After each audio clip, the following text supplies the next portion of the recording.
जय माँ काली। हम सभी के जीवन में माँ काली का आशीर्वाद बना रहे, उनकी कृपा दृष्टि हम सभी पर बने रहे। और जो हमारे देश में हो रहा है, माँ काली उसे जल्द से जल्द उस चीज़ से हमें सबको छुटकारा दिलाए और सब जगह शांति का माहौल क्रिएट हो पाए। बस ऐसी ही मेरी कामना है माता रानी से। इसी के साथ मैं अपने टॉपिक को आगे बढ़ाती हूँ।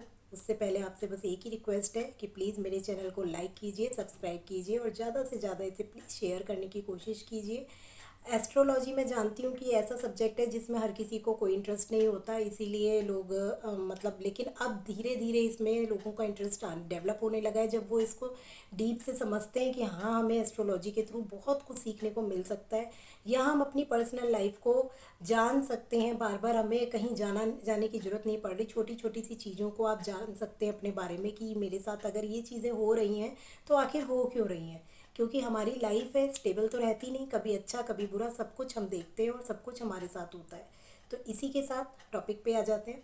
मैंने आपको मेष राशि में सूर्य का बताया और वृषभ राशि में चंद्रमा का बताया।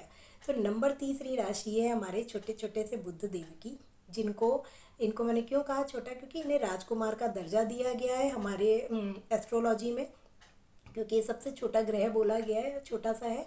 और इनको ये खुद की ही, यानी इनकी राशि कौन सी है, दो राशि है, मिथुन राशि और कन्या राशि। परंतु कन्या राशि इनकी मूल त्रिकोण राशि है, इसलिए कन्या राशि में इनको उच्च का दर्जा मिला। यानी कहते भी है ना, एक बच्चा अपने आप को सबसे ज़्यादा सुरक्षित अपने ही घर में समझता है और रहता भी है, और सबसे ज़्यादा उछल कूद और शैतानियाँ वो अपने ही घर में करता है, खेल कूद भी। तो इसीलिए इसको अपना ही घर दिया गया कि हाँ भाई, तुम जितना उछल कूद मचाना अपने ही घर में मचाओ और तुम अपने घर में ही सुरक्षित रहो। तो है ना, मतलब इसे आप थोड़ा सा हंस के पढ़ेंगे तो आपको ज़्यादा समझ में आएगा। तो इसे जैसे मैंने भी इसको पढ़ा ही है, सुना ही है, तो जिन शब्दों में मैंने सुना वही मैं आप तक पहुंचाने की कोशिश कर रही हूँ, जिससे आप इसे याद कर सकें। तो 6 नंबर की जो राशि है वो हमारी है कन्या राशि, जिसमें बुधदेव हो जाते हैं उच्च के। अब आपको इसमें कैसे हम किस तरीके से रिजल्ट निकालते हैं, वो ऐसे निकालते हैं कि यदि आपकी कुंडली में कहीं पर भी 6 नंबर लिखा हुआ है तो और वहाँ पर बुधदेव विराजमान हो गए हैं, तो समझ लीजिए कि बुधदेव आपको बहुत अच्छे फल देने के लिए बाध्य हो गए हैं। अब इनकी प्लेसमेंट भी देखनी चाहिए कि ये नहीं कि आपके 8वें भाव में बुध बैठ गए या छठे में बैठ गए, 12वें बैठ गए तो वो अच्छा फल देंगे, लेकिन फिर वो उन्हीं घरों से रिलेटेड आपको अच्छा फल देंगे। यानी 6, 8, 12 की जो क्वालिटीज़ होंगी, 12th में तो बुधदेव नीच के ही हो जाते हैं, क्योंकि वहाँ पे शुक्र की 12 नंबर की राशि जो मीन राशि है वो आ जाती है, तो वहाँ पर तो ये अच्छा फल नहीं देते हैं अगर बैठे हुए भी हैं या उस अपने। लेकिन उच्च के होके बैठेंगे तो थोड़ा 50-50 या 30-70 कुछ भी आप कह सकते हैं कि अच्छा बुरा दोनों देखने को मिल जाएंगे। परंतु वैसे प्लेसमेंट होती है तो थोड़ा सा अच्छा प्रभाव नहीं देते हैं।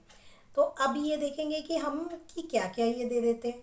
अब हम ये देखेंगे बुध से हमें मिलता क्या है, या बुध में हम देखते भी क्या क्या है। एक तो हम मैनेजमेंट देखते हैं, बिजनेस देखते हैं और आपकी तर्क करने की क्षमता भी देखते हैं। तो ऐसे व्यक्ति जिनका जो कन्या राशि में यदि बुध की प्लेसमेंट है, 6 नंबर में आपका बुध बैठा है, तो ऐसे लोग बहुत अच्छे बिजनेसमैन बन सकते हैं। इनका बिजनेस माइंड बहुत तेज़ी से भागता है और बहुत अच्छा बिजनेस ये चल रन कर सकते हैं। दूसरा, इनका जो तर्क करने की क्षमता होगी, यानी जो कम्युनिकेशन स्किल होगी इनकी, वो बहुत गजब की होगी। मतलब ये अपनी बातों से ही किसी को भी प्रभावित कर सकते हैं। इनकी बात सब समझना चाहेंगे। कैलकुलेशन स्किल्स बहुत अच्छी होंगी इनकी, क्योंकि मैथमेटिक्स का भी, वाणिज्य का भी दर्जा जो चैप्टर वो है, वो बुध को ही दिया गया है। साथ ही साथ मैनेजमेंट स्किल बहुत अच्छी होती है। ऐसे लोग कहीं भी किसी भी कंपनी में अगर मैनेजर बना दिए जाएँ तो ये मैनेजिंग पावर इनके अंदर जो होती है वो गजब की होती है। ये सबको मैनेज करके चलते हैं, क्योंकि इनका बुध को जो बोला गया है कि इसका ना, जैसे बच्चे की किसी से शत्रुता नहीं होती, उसी तरीके से आप एस्ट्रोलॉजी में देखेंगे बुध अकेला एक ऐसा ग्रह है जिसकी शत्रुता, मतलब पूरी तरीके से शत्रुता इसकी बहुत कम 1-2 ग्रह से है। बाकी ये किसी से कोई शत्रुता बुध की बहुत ज़्यादा नहीं है। तो बुध तो एक, मतलब बुध बुध इसलिए कहा गया कि सबसे अलग ही है, सबसे मित्रता, सबसे ना कहूँ से दोस्ती, ना कहूँ से बैर, ऐसा समझ लीजिए। तो इसलिए बुध की प्लेसमेंट यदि 6 पे है तो ये लोग बहुत ही अच्छा बिजनेस चला सकते हैं। तो ऐसे लोगों को बिजनेस में ही ज़्यादा सफलता भी मिलती है।